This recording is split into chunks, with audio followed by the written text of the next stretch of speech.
काबुल धमाके से जुड़ी इस वक्त की बड़ी खबर, 2 रूसी डिप्लोमेट समेत 20 लोगों की मौत की खबर इस वक्त आ रही है।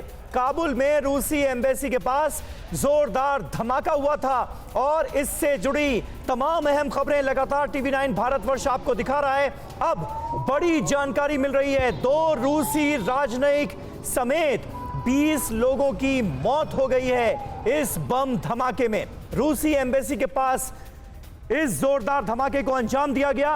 रूसी दूतावास के पास हुआ यह हमला एक फिदायीन हमला था, यह पता चला है। मनीष झा हमारे सहयोगी इस वक्त हमारे साथ मौजूद हैं। मनीष, यह बहुत बड़ी खबर आ रही है, 2 रूसी राजनयिक भी इस बम धमाके में मारे गए हैं। कुल 20 लोगों के मौत की खबर आ रही है और क्या अपडेट मिल रहा है? जी हाँ, बिल्कुल समीर। देखिए, धमाका इतना जोरदार था कि आसपास के बहुत बड़े विस्तृत इलाके में उसका असर देखा गया और इस धमाके की वजह से रूस के 2 राजनयिक समेत 20 लोगों की जान जा चुकी है और बाकी जो घायल लोग हैं उनकी स्थिति भी बहुत नाजुक बनी हुई है।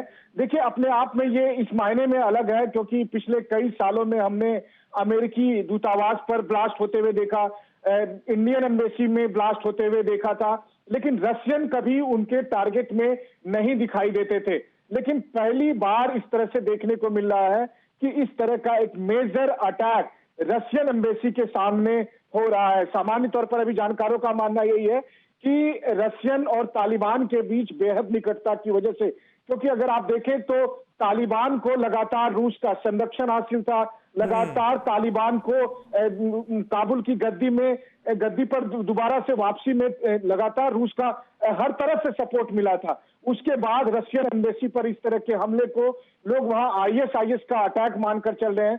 जो लोग तालिबान के धड़े से नाराज थे या उनके खिलाफ थे, उनकी तरफ से ये धमाका हो सकता है। लेकिन हर हालत में अगर आप कहें तो अफगानिस्तान में काबुल में रशियन एम्बेसी को टारगेट करके इस तरह का धमाका अगर आप कहें तो अफगानिस्तान के से जुड़े हुए जियो पॉलिटिक्स पर भी इसका व्यापक असर पड़ेगा। मनीष, क्या रूस यूक्रेन जंग से भी इस पूरे धमाके को जोड़कर देखा जाना चाहिए? क्योंकि हमने देखा है किस तरह से परिस्थितियां बदली हैं, दुनिया 2 गुटों में बटी हुई नजर आ रही है। वेस्टर्न कंट्रीज रूस के पीछे पड़े हुए हैं, रूस लगातार तमाम हमलों का जवाब दे रहा है और हाल में ही मॉस्को में जिस तरह से अलेक्जेंडर दुगिन को निशाना बनाया गया और अब रशियन एम्बेसी को निशाना बनाया गया काबुल के अंदर, जिसमें 2 डिप्लोमेट्स की जान चली गई।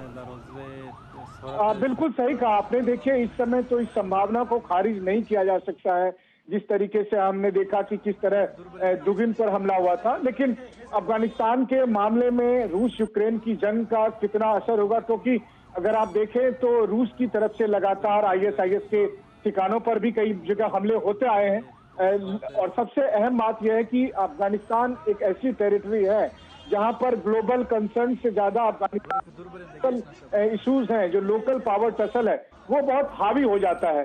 तो वैसी स्थिति में ये पहली संभावना तो यही बनती है कि जो धड़ा तालिबान के खिलाफ में है, जिन्हें ये लगता है कि रूस को तालिबान का समर्थन हासिल है और इसलिए तालिबान वैश्विक मंच पर इस तरीके से अपने को दोबारा स्थापित करने में लगा है, तो उनका टारगेट हो सकता था रशियन एम्बेसी। लेकिन इसके अलावा ये संभावना भी हो सकती है कि उन तमाम जगह पर रशियन को ठीक है मनीष, ये बहुत गंभीर बात और बड़ा धमाका जिसमें 2 डिप्लोमेट समेत 20 लोगों के मारे जाने की खबर है। इस जानकारी के लिए बहुत शुक्रिया आपका। और एक और बड़ी खबर, काबुल धमाके से जुड़ी हुई ये दूसरी बड़ी खबर, रूसी एम्बेसी के मेन गेट के पास फिदायीन ने खुद को उड़ा लिया था और इसी धमाके में 2 लोगों की मौत, 2 राजनयिकों की मौत के साथ 20 लोगों की मौत की भी खबर है।